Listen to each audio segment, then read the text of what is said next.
Hola a todos, ¿qué tal estáis? Vuelvo otra vez a este espacio de True Crime, otro vídeo mensual. Muchas gracias por la acogida que están teniendo estos vídeos, porque la verdad me hace mucha ilusión de grabarlos. Lleva mucho curro de documentación y tal, pero la verdad es que me lo paso fenomenal. En el vídeo de hoy, como estaréis viendo aquí, como habréis visto en el título, vamos a hablar del crimen de la Guardia Urbana. Un crimen que la verdad es que es bastante controvertido y que, pues aún a día de hoy, y ahora os contaré al final por qué hasta el día de hoy, sigue teniendo mucho revuelo y sigue pues en boca de todos, ¿vale? Hace unos meses, desde que se estrenó en la serie de Netflix El cuerpo en llamas, una serie protagonizada por Kim Gutiérrez y Úrsula Corberó, que dan vida a Albert López y a Rosa Peral, este crimen, como os digo, ha estado otra vez un poco en boca de todos, porque además se estrenó, perdonadme, en Netflix otro documental llamado Las cintas de Rosa Peral, y bueno, pues se empezó a hablar de nuevo y a hacerse más conocido, si cabe, este caso. Este caso sucedió en 2017 y, como os he dicho antes, fue conocido como el crimen de la Guardia Urbana. El 4 de mayo de 2017 se encuentran unos caminantes, unos senderistas, un coche calcinado en las cercanías del pantano de Foix, un pantano que está en la costa cercana a Sitges y que, bueno, pues es una zona bastante concurrida, como os digo, entre personas pues que van a pasear, turistas, etc. Para que os hagáis una idea, este pantano está aproximadamente a unos 60 kilómetros de la ciudad condal de Barcelona. Pero cuando se encuentran el coche, abren el maletero y, sorpresa, se encuentran también unos restos humanos obviamente calcinados. En este vídeo, a pesar de que luego os daré muchas versiones, entre ellas también os daré un poco mi opinión y otras tantas, porque de hecho he leído y he visto mucho sobre este caso, voy a hablaros de hechos objetivos, que son los que descubrieron los investigadores. Ahora os pido un favor, y es que olvidéis, saquéis de vuestra cabeza todo lo que tenéis sobre este caso y os metáis en la piel, os pongáis en los zapatos de una de esas personas que llamaron para formar parte del jurado popular de este caso. Olvidaos de la serie de Netflix, olvidaos por un momento del maravilloso Kim Gutiérrez y de Úrsula Corberó, olvidaos de todo lo que habéis leído hasta ahora, todo lo que habéis escuchado, todos los podcasts, y, como os digo, poneros en los zapatos de esas personas que tuvieron que determinar y tuvieron que estar en el juicio del crimen de la Guardia Urbana. Recordad, antes de empezar, que todos los protagonistas de esta historia, incluido el muerto, son policías. Y como dijo el gran Carles Porta, recordad que los muertos no pueden mentir, pero los vivos sí. Coged una bebida fresquita, un té, un café, que empezamos.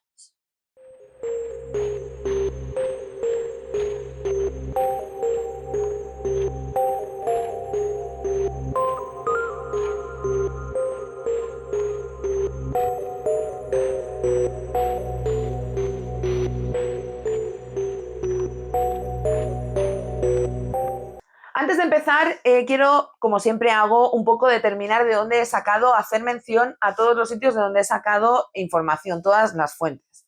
Del primero es del libro de Alfonso Gea, 29 balas y una nota de amor. Luego también he leído el libro que publicó Albert López, del que os hablaré más tarde, que es Presunción de culpabilidad, del podcast de Criminopatía de Clara Ciscar. También el documental de Netflix de Las cintas de Rosa Peral. Y también, sobre todo, y desde ahí quizá es donde he sacado más información, es de los programas especiales de Crims de Carles Porta.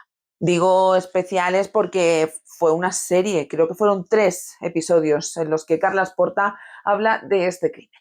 Y ahora, sí que sí, empezamos con el caso. Como os decía antes, nos vamos al 4 de mayo de 2017 y allí se encontraron en las mediaciones del pantano de Foix un coche calcinado hasta el tuétano. O sea, voy a intentar dejaros alguna imagen por ahí en la pizarra detrás, en el corcho, veis alguna imagen. No se veía nada, absolutamente nada del coche. Una pareja que estaba paseando por allí da el aviso y los policías, los miembros del cuerpo de Mossos de Escuadra, se desplazan hasta el lugar y se encuentran con el percal. Como os imaginaréis, de la matrícula no queda ni resto, pero se hacen con el número del bastidor para poder identificar al dueño del coche. Ya sabéis, y si no os lo explico, que el número de bastidor es un pequeño número que identifica a cada uno de los vehículos, aparte de la matrícula. Al abrir el maletero, como os decía antes, oh sorpresa, se encuentra también con unos restos aparentemente humanos y unos tornillos numerados que recogen muy civilinamente porque creen que les van a ayudar mucho en la investigación del caso. El propietario del coche lo encuentra muy rápidamente y resulta ser Pedro Rodríguez, de 37 años, y es agente de la Guardia Urbana de Barcelona. Mientras los encargados de criminalística buscan pruebas durante las 24 horas siguientes, otro grupo de los Mossos de Escuadra buscan a Pedro Rodríguez y buscan en las bases, en el DNI, la dirección que figura y pues van en su busca, van a avisarlo de que, oiga, nos hemos encontrado tu coche calcinado. ¿No echabas de menos? Cuando por fin consiguen dar con la dirección, les abre la puerta Patricia, que es la exmujer de Pedro y también es agente, pero en este caso de los Mossos de Escuadra. Como os he dicho, todo quedaba en casa. Y además es la madre del hijo de Pedro. Les preguntan por Pedro, si pueden hablar con él, y ella les dice que hace más de 9 meses que ya no están juntos, que la dejó, pero que está viviendo en casa de otra chica, y le dan la dirección. La chica es Rosa Peral. Cuando Patricia dice el nombre de la nueva pareja de Pedro, se oyen murmullos entre los agentes y es que resulta que todos la conocen. Al preguntar a Patricia por qué buscaban a Pedro, ellos les comentan que están buscando a Pedro porque han encontrado su coche calcinado y que además, sorpresa, tenía un cadáver en el maletero. Es entonces cuando Patricia les comenta, aprovechando la ocasión, a los agentes que hace 2 días que está intentando localizar a Pedro, pero que no hay manera de dar con él porque tenía que ir a visitar a su hijo. Ya os digo, era la madre de su hijo, estaban separados y tenía pues la visita concertada de hacía 2 días. Ella les proporciona la dirección de la casa de su nueva pareja y allí que se van los Mossos de Escuadra para intentar buscar más información o respuestas. Hago un pequeño inciso para deciros que a veces diré Mossos de Escuadra, a veces diré policía. El caso es que al final es lo mismo. Los Mossos de Escuadra, para los que no lo sepáis, es la Policía Autonómica Catalana. Entonces, igual que digo policía, pues puedo deciros Mossos de Escuadra, que no pasa nada. Al final todos son cuerpos de seguridad. Resulta que, como os decía antes, se oyen murmullos y los chicos, los agentes, dicen que conocen a Rosa Peral. Y es que es muy conocida no solamente en la Guardia Urbana, sino también en otros cuerpos de la policía, ya que hace unos años denunció a un superior por difundir una fotografía un tanto sensual, podríamos decir. Todo esto ocurrió en 2008 y siempre, según la versión de Rosa, ya que es la persona que interpone la denuncia, se difundió una fotografía por parte de su superior de ella sujetando un miembro viril, aparentemente el del superior mismamente, en una pose un tanto sugerente. Esta foto se ve que se mandó, parece ser que se mandó desde el email de Rosa Peral, desde el email del trabajo de Rosa Peral, a un grupo de compañeros, aunque al final lo vio todo el mundo. Desde ese suceso se conocerá a Rosa como la chica de la foto.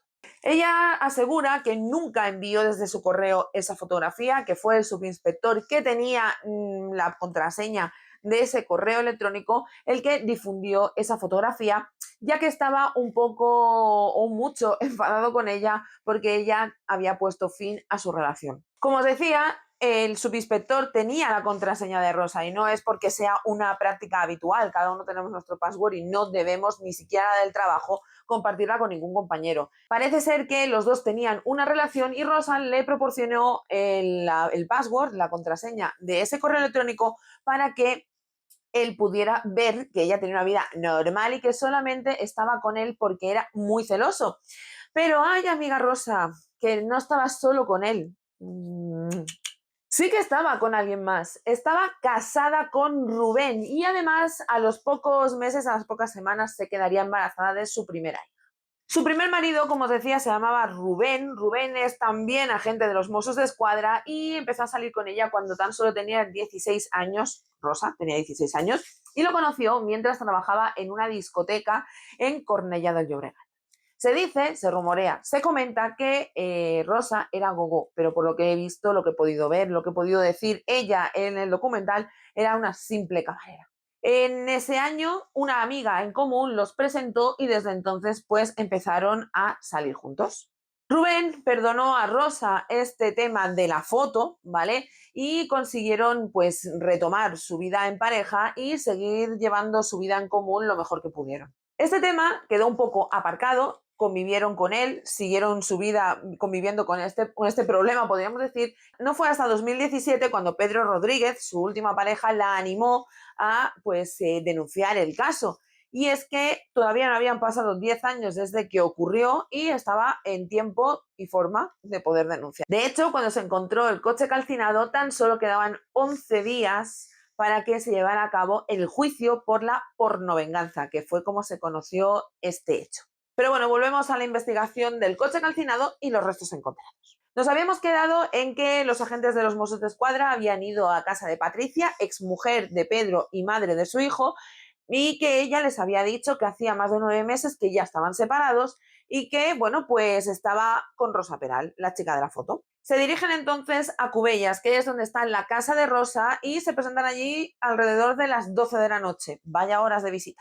Cuando llegan allí, Rosa les dice que no les puede atender dentro de la casa, ya que están sus hijas con ella y están durmiendo, así que pues les anima o les invita a que tengan una conversación allí en la puerta en un momentito, así en plan rápido. Estos le comentan a Rosa un poco la situación, el hallazgo, y le preguntan si Pedro tendría algún tipo de prótesis o habría sufrido alguna operación, a lo que responde que sí, que Pedro hacía unos meses que se había operado de la espalda. A los Mossos que van a visitarla les llama la atención la carencia de emociones que tiene Rosa Peral cuando están explicándoles lo que se han encontrado. Y resulta que Rosa les dice que hace un par de días que Pedro se ha ido bastante enfadado, han tenido una discusión muy fuerte porque pensaba que Rosa seguía teniendo una relación con su exmarido Rubén y él pues cogió el coche y se fue a despejarse. Ella, para un poco ratificar esto que está diciendo, les muestra un mensaje de Pedro donde pone que, que va a ir, se va a dirigir a casa de Rubén y que amenaza con hacerle daño. Vamos a dejarlo así. Los Mossos la invitan a que vaya con ellos a interponer la denuncia de desaparición de Pedro, pero ella vuelve a alegar que está con las niñas en casa, que están durmiendo y que como tienen 6 y 4 años no puede dejarlas solas. Así que, bueno, pues quedan que a la mañana siguiente se acercará por la comisaría y hablará con ellos. Por otro lado, como os decía, mientras estos agentes pues hablan primero con Patricia y luego con Rosa, otro grupo de agentes están inspeccionando la zona. No encuentran ningún tipo de información adicional, no encuentran las llaves del vehículo por las inmediaciones del coche calcinado de toda la zona. Lo único que encuentran en el maletero es un trozo de metal que creen que puede pertenecer a una bala fundida. De esta manera, más o menos, se creen o creen hacer una primera hipótesis de cómo podría haber muerto la persona que se encuentra en el maletero del coche. Patricia no se queda contenta después de la visita de los Mossos d'Esquadra y empieza a llamar a algunos contactos que tiene dentro del cuerpo de los Mossos d'Esquadra, porque como os he dicho antes, forma parte del cuerpo. Y bueno, pues está preocupada porque al final la persona dueña del coche calcinado, con el cadáver dentro, es su expareja y vuelvo a repetir, padre de su hijo pequeño, que tiene un hijo de 2 años y medio. Pero de momento no tienen ningún tipo de información que darle. Por su lado, Rosa no habla con nadie, no hay signos de que haya hablado con nadie esa noche. Y al día siguiente se dirige, como os digo, a la comisaría a interponer la denuncia que claramente interpone enfocando, dando el tiro a su expareja. O sea, inculpando totalmente a su expareja Rubén, del cual se está divorciando y tiene un pequeño, digamos, rifirrafe, está litigando por la custodia de las niñas. La historia entre el matrimonio de Rubén y Rosa tiene diferentes versiones y depende de dónde lo leas, depende de qué podcast escuches o depende de qué versión escuches, o leas en este caso, pues te puedes llevar puedes sacar unas conclusiones u otras. Hay algunos que dicen que Rubén dejó a Rosa, puso fin a la relación con Rosa porque estaba harto de los cuernos. O sea, estaba harto de las infidelidades de Rosa y puso fin a la relación.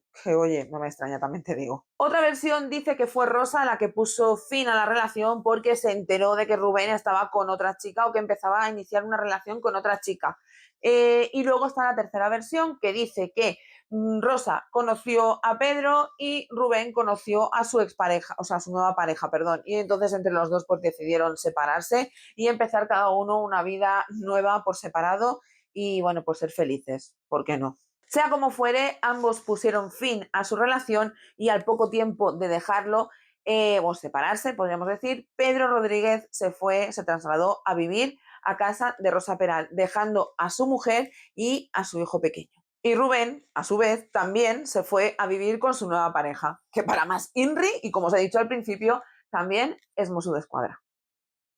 Llaman entonces a Rubén, al exmarido de Rosa, ya que Rosa lo está inculpando directamente, y Rubén les dice que no tiene nada que ver con la desaparición de Pedro, pero además les habla de otro amante de su mujer, Albert López, que, oh sorpresa, también es miembro de la Guardia Urbana de Barcelona. Albert es una persona que tiene fama de ser bastante violento entre sus compañeros. Pidió voluntariamente unirse al grupo de antidisturbios, pero fue rechazado. Así que imaginaos el perla. Fue el binomio de Rosa durante muchos años y juntos patrullaron las calles de Barcelona en horas de servicio, en horas laborales. El binomio, para que no lo sepáis, son las parejas. Cuando hay dos parejas de la Guardia Civil, de la Guardia Urbana, dos personas, se les llaman binomios. Juntos protagonizaron un hecho que fue bastante sonado dentro de la Guardia Urbana, y es que un día patrullaban juntos la zona de Montjuïc, una zona donde pues van muchos turistas a ver las vistas de Barcelona, pero que también es una zona que está llena de manteros. Ellos, pues haciendo una inspección, digamos, rutinaria entre los manteros, se acercaron y uno de ellos parece ser que agredió con una navaja a Rosa en una pierna. Albert, en ese momento, sacó su pistola reglamentaria y este buen señor, el mantero, eh, intentó correr, intentó huir, con tan mala suerte que saltó a unos arbustos que lo precipitaron por un precipicio. Y abajo acabó muerto. Todo esto quedó investigado y quedó cerrado como un accidente. En 2012, Rosa y Albert decían a todos sus compañeros de trabajo que eran novios, se daban a conocer como pareja, no solamente laboral, sino también personal. En uno de los vídeos de Carles Porta decía que Rosa tenía dos teléfonos. Uno que era el que tenía todo el mundo, ¿vale? Donde tenía una foto de ella en su perfil, pero luego tenía otro que era el profesional y allí en la foto de perfil salía con Albert. Como os decía, en la Guardia Urbana nadie sabía que Rosa estaba casada con Rubén por aquel entonces todavía, pero pensaban que ambos eran pareja, pensaban que Albert y Rosa eran pareja y que, bueno, pues aunque no vivían juntos, tenían una relación, una cosa normal, digo yo, pero también muy poco avispados son los compañeros cuando veían a Rosa quedarse embarazada, porque se quedó embarazada dos veces, y Albert no era el padre. Los días de baja por paternidad no se los cogió, digo yo. Y entonces, volviendo a la investigación, llega el momento en el que los Mossos d'Esquadra dan con Albert y es entonces cuando le preguntan a él qué está pasando con ese coche calcinado, si sabe algo, etcétera, etcétera. Como os imaginaréis, sorpresa para nadie, dice que él no sabe nada del coche, no sabe nada de Pedro y no sabe nada de nada. Confirma además que de 2012 a 2017 Rosa y Albert tienen una relación sentimental y que a pesar de que en 2016 lo dejaron como pareja estable, sí que es verdad que seguían teniendo encuentros sexuales esporádicos. El fin de la relación, según dice Albert, es porque ambos tenían dos concepciones de la vida totalmente distintas. Albert quería vivir la vida a tope, le gustaban mucho las motos, viajar, y Rosa, en cambio, pues quería una vida más familiar. Cuando cesaron la relación con Albert, fue entonces cuando Rosa conoció a Pedro y pues sí que cumplía un poco, digamos, el proyecto de vida que Rosa tenía, quería una familia, quería casarse, pues una vida más tranquila y más familiar, y Pedro se lo daba, así que inició una relación con él. Antes decíamos que en el cadáver que se encuentra dentro del maletero se encuentran unos tornillos que son, bueno, que pertenecen a una prótesis. Pues bien, si no lo sabéis, os cuento. Cada prótesis tiene, pues como el coche tiene su número de bastidor, pues cada prótesis, cada tornillo tiene una numeración. Esa numeración, el fabricante sabe a qué hospital se lo ha cedido o se lo ha vendido. Y el hospital, a su vez, sabe a qué paciente se lo ha puesto. Así que todo, cerramos el círculo y sabemos rápidamente a quién pertenecen esos tornillos con esa numeración. Así es como os digo que se localiza o que se identifica, mejor dicho, el propietario de los tornillos que se encuentran en la parte del maletero del coche. y esos tornillos no son de otra persona que Pedro Rodríguez. Como os imaginaréis, en la autopsia es imposible saber cómo fue la causa o cuál fue la causa de la muerte, por lo que la policía, los Mossos d'Esquadra, se centran en un poco reconstruir las últimas horas de Pedro Rodríguez. Rosa dice que ese 1 de mayo, al ser festivo, coge a las niñas y se van a un parque, Pedro, ella, las niñas, y se unen los padres de Rosa. Pasan el día en familia y cuando llegan a casa de regreso por la noche tienen una fuerte discusión. Pedro parece ser que es muy celoso y cree que Rosa todavía sigue teniendo una relación con Rubén, su exmarido. Así que, como ya os he dicho antes que dijo Rosa, muy enfadado, coge las llaves del coche y se va de casa para despejarse. Preguntan entonces al resto de los familiares, al padre de Rosa, y el padre de Rosa les dice que el día 2 de mayo él vio a Pedro por casa de su hija. Que Rosa no lo vio, pero él sí que lo vio y estuvo, incluso lo saludó. A los amigos de Pedro esta versión de Rosa les parece poco creíble, y es que Pedro, al igual que Albert, al igual que Rosa, eran moteros, y a una persona que le gusta tanto la moto, la adrenalina de coger la moto y salir a despejarse es mucho mejor que coger un coche. O sea, si se hubiese querido ir a despejarse, hubiese agarrado el casco, las llaves y hubiese salido con la moto, no con el coche. El día 4 de mayo, justo 3 días, después de la desaparición de Pedro, hay una despedida, hay una cena, una comida creo de despedida de un compañero de la Guardia Urbana. Y bueno, ¿cuál fue la sorpresa? Cuando Rosa aparece con Albert en esa despedida. Están muy acaramelados e incluso se hacen algún selfie. Ese mítico selfie donde está ella sacando la lengua con un pañuelo y Albert queda como en un segundo plano. Ese. ¿Se habrían reconciliado? ¿Dónde está Pedro? En unas horas después de esa comida fue cuando informaron a Rosa del hallazgo del coche de Pedro calcinado en las inmediaciones del pantano de Foix, con, obviamente, la sorpresa del maletero. Más o menos estoy yendo un poco adelante y atrás, espero que se entienda. Esta comida fue antes de toda la conversación que Rosa tuvo con los Mossos d'Esquadra, una vez desaparecido el coche y una vez encontrado el pantano. O sea, la comida fue por la mañana y a las 12 de esa misma noche fue cuando Rosa recibe la primera visita de los Mossos d'Esquadra preguntándole un poco por la desaparición de Pedro. Qué locura, por Dios. Para intentar un poco identificar o saber el día de la muerte, saber el día que se quemó ese coche, ¿vale? Porque se encontró el día 4, pero no se sabe si fue el día 2, el día 3, para un poco cerrar el cerco, como podríamos decir. Para un poco cerrar el...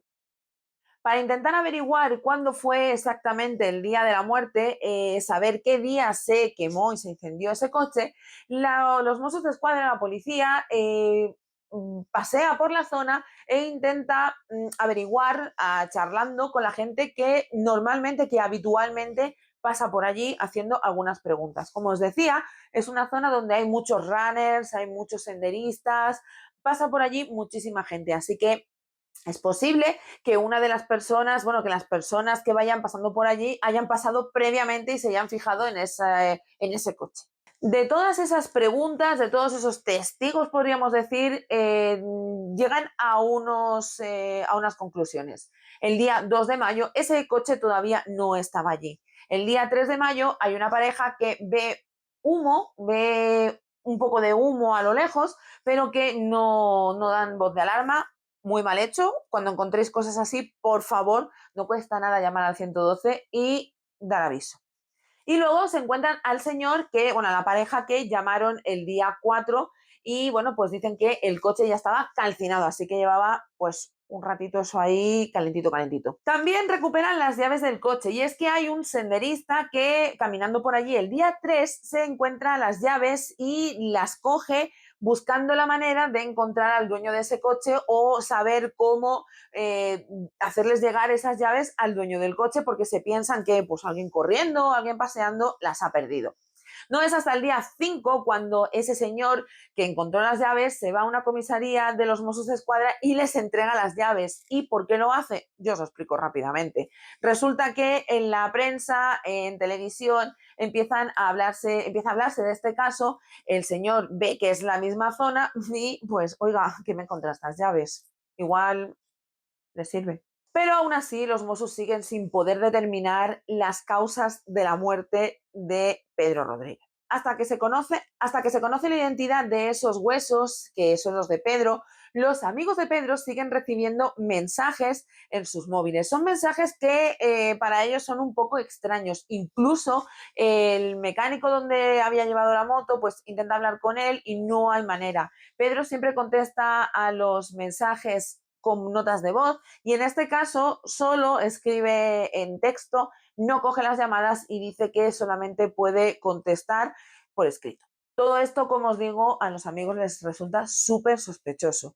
Teniendo todo esto y sabiendo que el día 3 fue el día en que se quemó el coche, donde se cree que se quemó el coche, el día que se quemó el coche, con todo esto y sabiendo que el día 3 el coche ya se estaba quemando en el pantano de Foix, la policía descubre que Pedro escribía mensajes aún estando ya muerto. Me río porque es que esto es de coña, de verdad. Es entonces cuando los Mossos de Escuadra piden a las compañías de teléfono la geolocalización de los móviles de Rubén Rodríguez, de Rosa Peral, de Albert López y de Rubén. Patricia, que parece ser que sí que se le removían sentimientos, decide ir a casa de Rosa a presentarle en persona su pésame, darle el pésame, y Rosa aprovecha la ocasión para decirle que cree que ese crimen no lo ha podido, digamos, hacer o no ha podido cometerlo solamente una persona, ya que Pedro era un tío fuerte y que sabía defenderse perfectamente.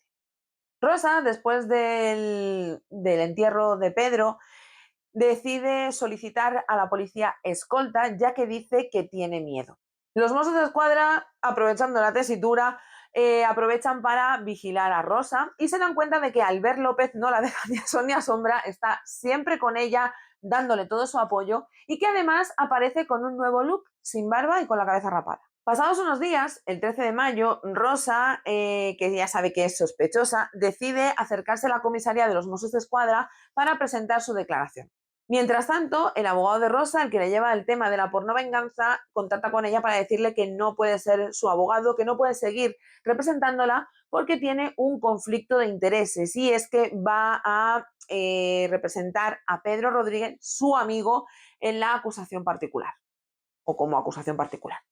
No os he dicho, pero el abogado que tenía Rosa es el amigo, uno de los mejores amigos de Pedro Rodríguez, que además fue el que, Pedro contactó con él para que Rosa pusiera la denuncia de la pornovenganza. Ya os digo que fue, antes os he dicho, vamos, que Pedro fue el que ayudó a Rosa, el que animó a Rosa a poner esta denuncia y entonces le presentó a su abogado, su amigo, y bueno, pues era pues el abogado que tenía para esta causa. Ella no. En esta otra nueva, no. Durante más de 2 horas, Rosa, en la comisaría de los Mossos, les cuenta su versión. Les cuenta lo primero que Pedro y Albert no se llevaban demasiado bien. Y oye, que es que no me extraña tampoco, ¿qué te voy a decir? Les cuenta aproximadamente las últimas horas que pasa con Pedro y también, como os decía, les cuenta que cuando ella acaba su relación con Albert es cuando empieza su relación con Pedro. Así que Albert se piensa que la relación entre ambos se acaba porque inicia ella la relación con Pedro. Albert parece ser, o por lo menos eso cuenta ella, que un día, cuando ya han dejado la relación, va a su casa a hablar con ella, o lo que fuere, y se encuentra que Pedro ya vive allí en esa casa. Entonces él se enfada muchísimo y comienza a mandarles mensajes a ella. Le mandan mensajes amenazándola, diciendo, bueno, pues un montón de burradas, y a él también le manda mensajes explicándole pues que su novia y él son más que compañeros de trabajo. Lo que Rosa no sabe mientras está declarando todo esto es que Albert, por otro lado, es detenido en la comisaría de Sant Boi de Llobregat. Después de ver de que entre ambas declaraciones existen muchas contradicciones, Rosa Peral también es detenida y llevada al calabozo de la misma comisaría donde hacía un ratito estaba declarando voluntariamente sobre este tema. Y os preguntaréis, ¿qué pruebas tienen para, bueno, qué pruebas, a ver, pruebas tangentes, importantes, tienen para detener a ambos? Las geolocalizaciones de los móviles, amigos.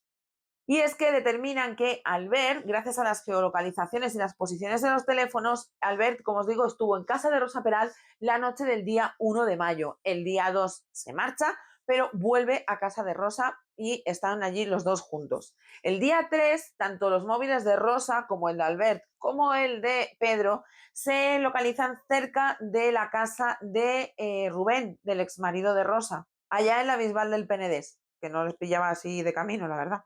Y después esos mismos móviles se encuentran la geolocalización cerca de una torre cerca del pantano de Foix y luego vuelven a casa de Rosa. Los tres, en amor y compañía. Lo más gracioso, como os digo, es que el móvil de Pedro fue con ellos durante todos los puntos y me entra la risa porque es que es de broma. Incluso cuando vuelven del pantano de Foix, ya sabéis, a casa de Rosa de nuevo. Nota para primero de persona inteligente. Los móviles, aunque estén apagados, siguen emitiendo geolocalización. No porque un móvil esté apagado, ya no van a saber dónde estoy. ¿Me entendéis lo que quiero decir, no? Pero estos personajes parece ser que no lo conocían, no conocían esto y fueron con los móviles apagados encima. Ahí llevaban solamente el de Pedro encendido. O sea, llevaban los suyos propios apagados, pero el de Pedro encendido. El 14 de mayo de 2017 se hace el primer registro en casa de Rosa y, oh sorpresa, se encuentran el móvil de Pedro entre la ropa del armario de Rosa. Es en medio de ese registro cuando el padre de Rosa, que es la persona que les abre la puerta, les da las llaves, les deja entrar, se derrumba ante la policía y les dice que, intentando ayudar a su hija, mintió y que el día 2 de mayo él no vio a Pedro. El lunes día 15 de mayo, Rosa tenía el juicio por la pornovenganza, como os decía, quedaban muy poquitos días, pero se aplazó para después del verano. El 16 de mayo, los dos protagonistas, Rosa y Albert, dan sus primeras declaraciones ante la jueza de instrucción de Vilanova y la Geltrú. Ya os digo que son totalmente distintas. Os lo voy a adelantar, haciendo un pequeño spoiler. Según la versión de Rosa, Albert estuvo durante todo el día 1 mandándoles mensajes y Rosa, cuando ya llegó a casa, le llamó para decirle, oye, que no está el horno para bollos.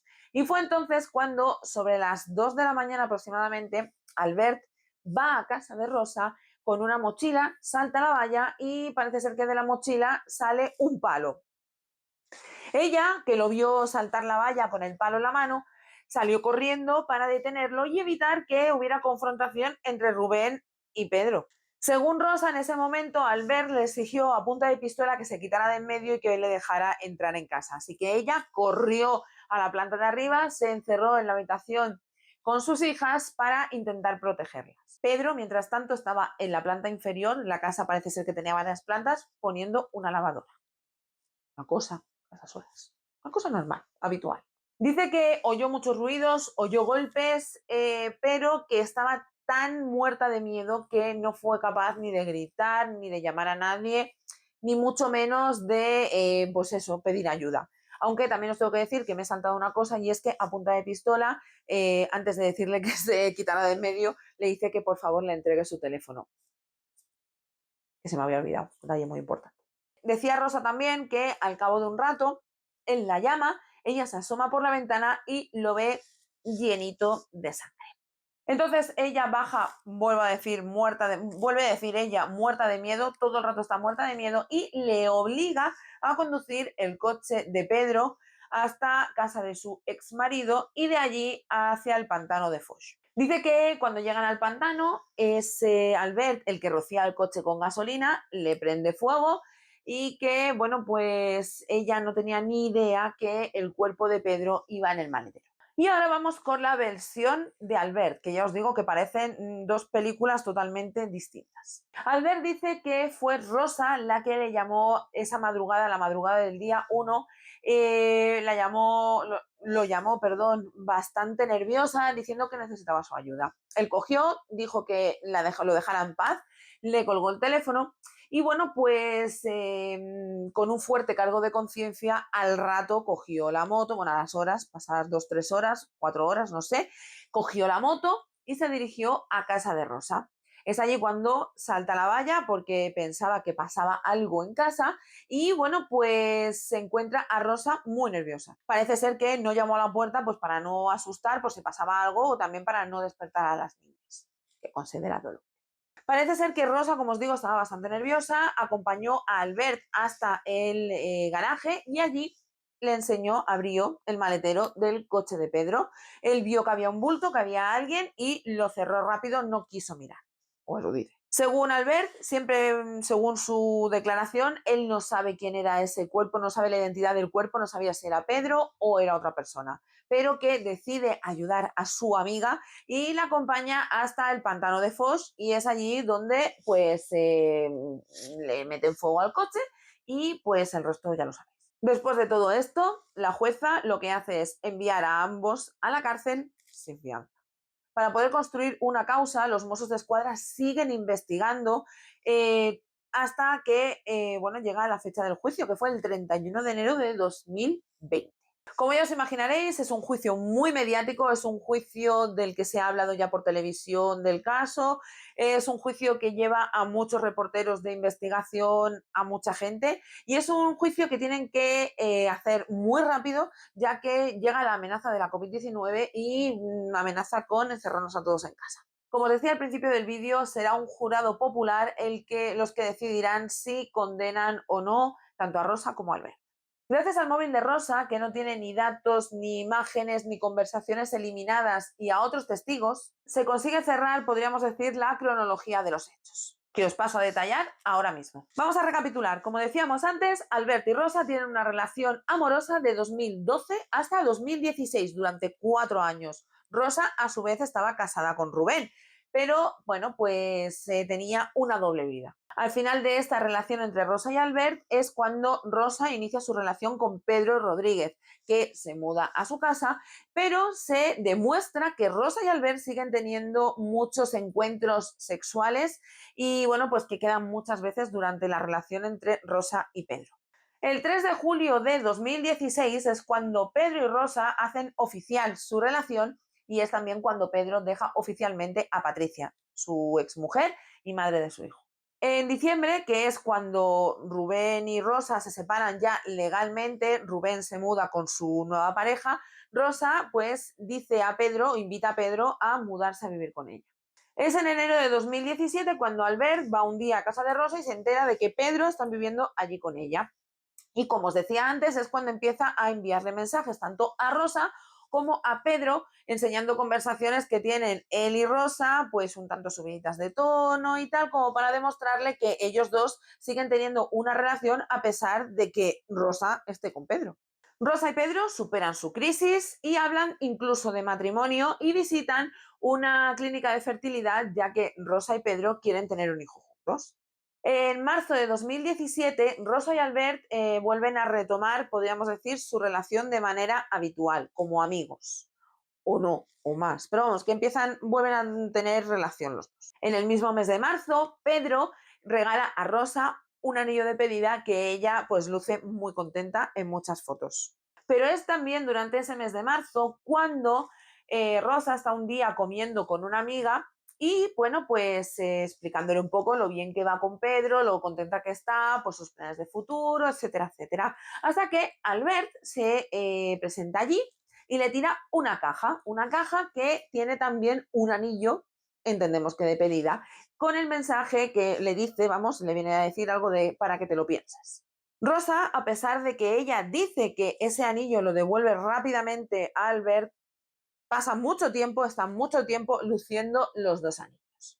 Rosa, como os digo, sigue diciendo que su relación con Pedro es maravillosa, es idílica, que tienen planes de futuro, etcétera, etcétera, y eso queda patente y latente en una dedicatoria que se dejan ambos en los libros que se regalan para San Jordi, el día 23 de abril, el día del libro, vamos.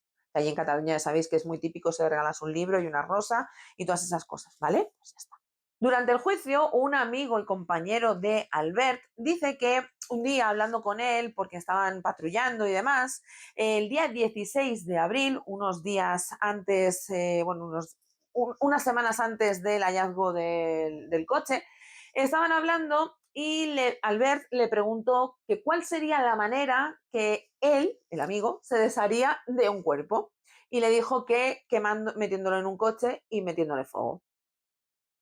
El amigo se derrumbó en el juicio. O sea, lloró lo más grande. El día 20 de abril, Albert compró un móvil de prepago que no encendió hasta el día 1 de mayo. El día 25 de abril, tan solo 2 días de ese San Jordi, donde Pedro y Rosa se declaran amor eterno en esas dedicatorias en los libros, Rosa escribe un mensaje a Albert diciendo que espera deshacerse pronto de este, refiriéndose a Pedro, obviamente. En los días 29 y 30 de abril, horas antes, un par de días antes, Rosa y Albert no tienen ningún tipo de relación, no se ponen en contacto para nada, no se hablan, no se escriben, no se mandan ningún mensaje y se cree que es porque dejan un periodo, digamos, de seguridad, un plazo de seguridad para que no puedan relacionarse ambos, para que no se puedan relacionar, me refiero. El día 1 de mayo a las 21:51 es cuando Rosa hace una llamada perdida a Albert. Minutos más tarde se enciende por primera vez ese móvil del que os hablaba que tenía Albert de prepago y se hace la primera y única llamada registrada en ese número a las 22:04. Y atención, sorpresa, esa llamada se hace al móvil de Rosa Peral. Según el fiscal, esa será la señal para iniciar el plan. Con todo esto, se entiende que Rosa y Albert acaban con la vida de Pedro la noche del 1 de mayo, pero no es hasta el día 2 cuando se deshacen del cuerpo. Parece ser que no es hasta ese día cuando los padres de Rosa van a ir a buscar a las niñas y claro, el día 1 pues yo puedo matar a alguien en mi casa, pero eso de dejar a las niñas solas para deshacerme de un cadáver pues queda muy feo. Así que me espero al día siguiente, yo lo dejo en el maletero del coche, que es una cosa muy normal, y ya al día siguiente con tranquilidad y buenos alimentos pues ya me voy y me deshago del cadáver. Una cosa muy normal, menos mal que alguien pensaba en las niñas. He leído y escuchado muchas hipótesis sobre la posible causa de la muerte de Pedro, aunque realmente no hay ninguna concreta y los protagonistas, las personas que estaban allí, tampoco se ponen de acuerdo en contar cómo fue la película. Así que nos tenemos que contentar con las muchas versiones que hay sobre la mesa. La primera que se baraja es que pudo ser de un disparo, porque como os decía antes, en el maletero del coche entre los restos humanos se encuentra un trozo de metal que se cree que puede formar parte de una bala. ¿Qué pasa? Empiezan a investigar, a revisar las armas reglamentarias tanto de Albert como de Rosa y se dan cuenta de que en la pistola de Rosa falta una bala. La analizan y ven que no son del mismo material, ya que no es la misma munición la que se encuentra en el maletero que la que usa la Guardia Urbana. La de la Guardia Urbana parece ser que también usa una parte de plomo y la bala que se encuentra no. Se cree entonces que puede ser una bala que tenía Pedro como llavero que entregó en su boda con Patricia, porque no sé si sabéis que las balas simbolizan el amor eterno. Y bueno, pues 2 policías en su boda, pues lo que regalaron fueron llaveros con una bala. Vaya por Dios. En otros sitios he leído que otra de las hipótesis es que Pedro, perdóname, pero es que tengo muchos nombres ahora mismo en la cabeza, igual me lío, ¿vale? Pedro muriera a causa de golpes en la cabeza.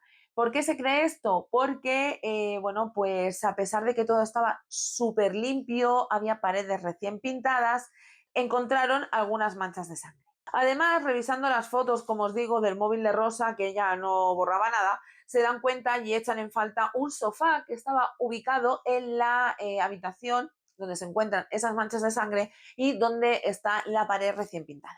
El día 2 de mayo, Rosa recibe un mensaje de su vecino preguntándole si han estado cortando leña en casa o han estado haciendo algún tipo de obra porque la noche del día 1, el día 2, bueno, el día 2, mejor dicho, esa mañana se escuchaban muchos ruidos y Rosa dice que no, que habrá sido en algún sitio de la zona, pero que ellos no han estado haciendo ningún tipo de obra, ni han estado cortando leña, ni nada por el estilo. El vecino dice que se escuchaba una radial y ellos dicen que ella no ha sido, que no ha pasado nada y que además Pedro se enfadó mucho con ella el día 1 y se fue y todavía no ha vuelto. Es entonces cuando el vecino le pide que si le manda algo. Que le mande algo significa entre ellos que le mande alguna foto sugerente. Y es que el vecino y ella también tenían, podríamos decir, una relación que de vez en cuando se mandaban fotos bastante subiditas de tono. El vecino y ella estaban casados, así que esas fotos las veían, las disfrutarían y las eliminarían porque no hay pruebas, pero sí que es verdad que lo hacían. E incluso el mes de noviembre de 2016 esa relación dio un paso más a unas simples fotos, así que tuvieron digamos, un encuentro, una tarde, una noche, cuando fuera un encuentro sexual entre ella y el vecino. Al día siguiente, el día 3 de mayo, fue cuando Rosa manda un mensaje a su vecino diciéndole, ¿repetiremos? Le manda la foto, está todo el fregado, estás con la cabeza como estás y tú aún le estás mandando un mensaje a tu vecino diciendo que si repites. Pero también te digo yo que para estar tan asustada, según dijo en el juicio y en la declaración de la reacción de Albert y tal, coges y le mandas al vecino una foto y le dices que si vais a repetir, yo de verdad el miedo selectivo no lo encuentro. No lo encuentro y no lo entiendo. Y ahora os preguntaréis, vale, ¿y dónde está ese sofá? Pues parece ser, se cree que efectivamente el sonido de la motosierra salía de casa de Rosa y es que estuvieron destrozando o deshaciéndose del sofá que estaba un poquitico manchado de sangre. Y ese sofá lo transportaron con una furgoneta que pidió Albert a un amigo y que devolvió 2 días más tarde, justo el mismo día de la comida de despedida del compañero que os decía antes. Si es que el círculo, se cierra el círculo. Parece ser que esta al final es la teoría que coge fuerza, ya que a pesar de no tener el sofá y de haber visto la pared recién pintada, se encuentran gotas de sangre en la bombilla, porque no había lámpara, en la bombilla y en la parte de detrás de la puerta. Por las trayectorias de las gotas que se encuentran, y ahí Dexter Morgan tendría mucho que decir, los que seáis fans de Dexter seguro que me entendéis. Parece ser que el cuerpo en el momento de los hechos estaba en posición horizontal, así que se entiende que Pedro estaría tumbado en el sofá y que entonces fue cuando pues le molestaron un poquito de más. Como os he dicho, no hay cuerpo, no hay pruebas, no se puede hacer autopsia, pero se cree que Pedro, como os decía, era un tío grande que se podía defender, así que tendría que estar bajo los efectos de algún tipo de calmante o algún sedante. Además, se cree que desde la llamada de Rosa, de la primera llamada perdida de Rosa a Albert, hasta que Albert aparece por la casa, han dejado más de 4 horas, tiempo más que suficiente de que los medicamentos que Rosa le suministrara a Pedro hicieran efecto. La exmujer de Pedro, Patricia, añade además que Pedro tenía que tomarse unas pastillas para la ciática, para la espalda, y que pues no se las solía tomar a no ser que estuviera demasiado cansado o que no pudiera soportar más el dolor porque le daban somnolencia, entonces se encontraba muy flojo y no quería tomarlas. Ya os digo, solamente las tomaba en el caso de que estuviera muy cansado o que tuviera mucho dolor de espalda. Contando con que el día 1 de mayo estuvieron todo el día de paseo con las niñas por un parque haciendo cosas, posiblemente Pedro estuviera más cansado de la cuenta o que se sintiera un poco resentido de la espalda. Así que, ¿por qué no? Pedro podría haber ingerido algunos de esos medicamentos. Pues eso creo yo, eso ya es teoría mía. Existe otra prueba que no fue, digamos, presentada ni fue tomada en cuenta en el juicio, pero que sí que, dado algunos comentarios, seguro que caló en el jurado popular. Como ya sabéis, en los juicios ni padres ni hijos y otros familiares están obligados a declarar en contra de un familiar. Pues bien, una de las hijas, la mayor, la hija de Rosa, se acoge a este derecho a no declarar, pero le comenta a la nueva pareja de su padre, a la nueva pareja de Rubén, que Pedro esa noche estaba un poco raro y que bajaba las escaleras tambaleándose. Ella, la nueva pareja de Rubén, también se llama a declarar en el juicio y recibe la pregunta de qué le contaron las niñas de lo que ocurrió aquella noche. Ella, para no hacerlas testigo indirecto del juicio, ¿vale? Lo que hace es gesticular un poco contando cómo las niñas, como la niña, la hija mayor de Rosa, recuerda que se movía Pedro esa noche. Y también les dijo que posteriormente se lo encontraron o ella lo vio dormido en el sofá. En ese sofá que ya no está. Se encuentran algunas vértebras dentro de los restos del maletero y algunas de ellas están chafadas. Esto denota que también pudo sufrir una estrangulación. El caso es que a lo mejor cuando empezaron a golpearlo vieron que se les iba de las manos con tanta sangre y demás y optaron también por acabar con él estrangulando.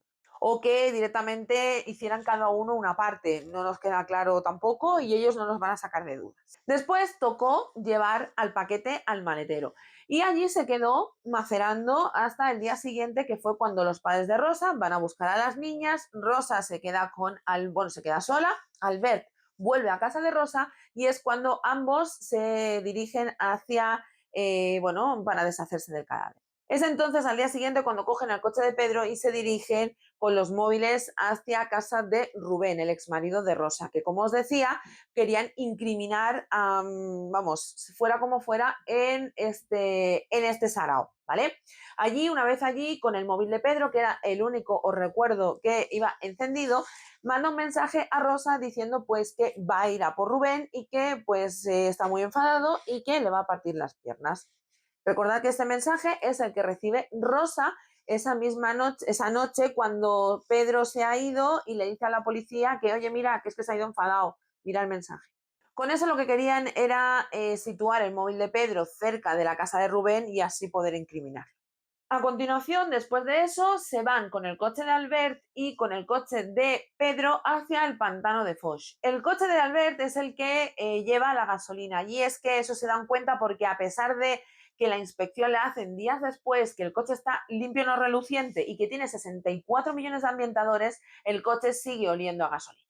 Como os imagináis, ya sabéis lo que pasa, van al pantano de Foix, rocian el coche con gasolina y es Albert el que prende fuego. Parece ser que Albert se quema parte de la barba o tal y que por eso luego os decía que aparece el día de la cena de despedida con un nuevo cambio de look, sin barba y rapadito.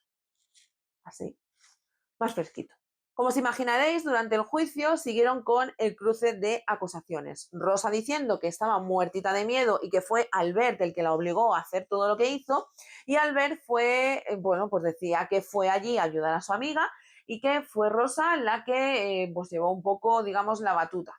En resumen, aunque no sabemos quién lo hizo, cómo pasó y cómo murió Pedro, lo que sí sabemos es que los dos son culpables de la muerte de Pedro Rodríguez. Hay muchísimas teorías de por qué se cree que podían haberlo hecho.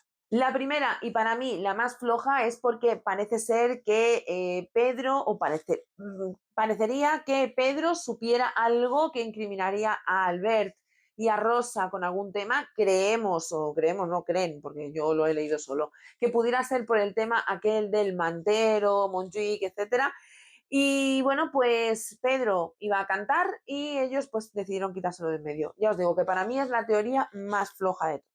La segunda teoría, y creo que para mí es la más plausible, es que Pedro les molestaba para seguir ambos con su relación, así que decidieron quitarlo de la ecuación. Pero también está la tercera teoría, que es aún más plausible, y es que, como os digo, aquí había un triángulo amoroso, no, esto era un rombo. Entonces lo que querían eran Albert y Rosa estar juntos, pero les molestaba no solo Pedro, sino también Rubén, el exmarido de Rosa, que os decía antes que estaba justo en medio de la separación y litigando por la custodia de las niñas. Así que quitándose de medio a Pedro e inculpando a Rubén, pues se quitaban las dos, a las dos personas del medio de la ecuación y se quedaban los dos tan contentos y felices. Lo que se suele decir, matar dos pájaros de un tiro, oiga. Rubén define a Rosa Peral, a su exmujer, como una persona fría y dice que siempre consigue lo que quiere y que no tiene remordimientos y paga cualquier precio.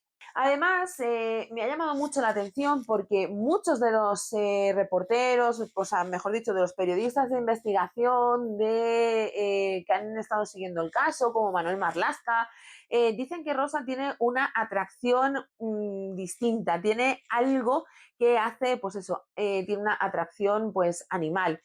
A mí eso me llama mucho la atención, la verdad, que alguien me lo explique si lo entiende, porque yo no. Como os imaginaréis, atención spoiler, los dos son condenados por la muerte de Pedro Rodríguez. Albert López es condenado a 20 años de prisión por asesinato con alevosía. Y Rosa Peral es condenada a 25 años por asesinato con alevosía y con el agravante de parentesco. Rosa ha apelado esto varias veces, ya que alega que lo que se está juzgando es su actividad sexual, porque tiene una vida muy activa sexualmente hablando esta chica, vamos a ser francos. Pero en diciembre de 2020 es el Tribunal de Justicia de Barcelona el que ratifica esta sentencia. Además, ambos tienen que abonar un total de 880.000 euros a la familia de Pedro Rodríguez. Rosa, a pesar de estar en la cárcel y llevar varios años ya en la cárcel, sigue dando entrevistas y sigue pues diciendo que es inocente. Ha pasado por varias cárceles y es que ha tenido varios encontronazos con diferentes presas. Ingresó primeramente en la cárcel de Badras, pero allí tuvo un encontronazo con una compañera de celda porque ésta declaró en el juicio diciendo que, porque ella dijo que Rosa le había comentado que habían sedado a Pedro con las pastillas de la ciática. Y además le comentó a Rubén, al exmarido, que Rosa estaba moviendo hilos porque iba a ir a por él. De esa cárcel pasó a Brians, de donde fue expulsada, y la mandaron a la cárcel de Mas-Enric. También la expulsaron de allí y volvió a la casilla de salida, a Badras. De ahí volvió a ser expulsada y la mandaron a Brians. Y en febrero de 2021 fue trasladada por quinta vez a Mas-Enric, que es otra cárcel de mujeres de Barcelona, de Cataluña. Y bueno, pues allí es conocida por una presa con mala conducta. Dicen que es además bastante conflictiva. En 2017, además, se celebró el juicio de la pornovenganza cuando ya estuvo condenada por el crimen de la Guardia Urbana, y ese juicio también lo perdió porque se llegó a la conclusión de que no se podía determinar de quién era el miembro viril de la foto, y además el email se mandó desde el correo oficial de Rosa Peral, así que pues se desestimó y no perdió el juicio. Albert, por su lado, sigue en la cárcel de Quatre Camins y parece ser que es un preso modelo. Ha escrito un libro que se llama Presunta culpabilidad, que es el libro que me he leído también para ver otra versión de este caso. Es un libro donde explica su versión de lo que ocurrió, también cogida con pinzas, porque como siempre os digo, de todo hay dos versiones, y en este caso, en este libro, vamos a conocer la versión de Albert. Es un libro que podéis encontrar en Amazon, por si os interesa, y os dejaré abajo en la caja de información el link. Y además, en un giro de los acontecimientos, y eso ha pasado la semana pasada, y habiendo cumplido un cuarto de la pena, Albert ha dicho que se ha declarado culpable de la muerte de Pedro Rodríguez. ¿Por qué ha hecho esto? Muy simple, porque habiendo cumplido un cuarto de la condena, está en su derecho de solicitar permisos penitenciarios y, bueno, pues salir los fines de semana. Como os decía, ha admitido el fallo, lo que viene a decir que admite también su culpabilidad. Con esto, lo que se le da acceso ahora es a realizar un curso de prevención de delitos violentos, que es, como os digo, necesario para poder solicitar estos permisos y optar a poder salir de la cárcel los fines de semana. Y bien, hasta aquí el vídeo de hoy, hasta aquí el crimen de la Guardia Urbana. Dejadme por favor abajo en los comentarios qué opináis vosotros que pasó, si habéis seguido el caso, si teníais noticias, si no, si lo conocisteis a raíz de la serie de Netflix del Cuerpo en Llamas.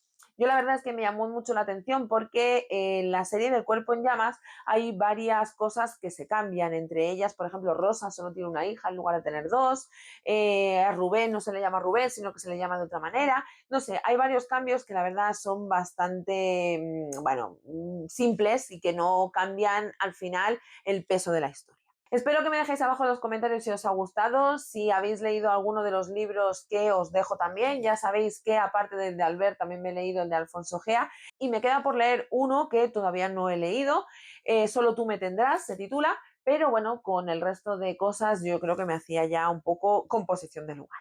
Espero que os haya gustado, como os digo, y nos vemos muy muy pronto en el próximo. Un beso muy gordo y cuidaos. ¡Chao!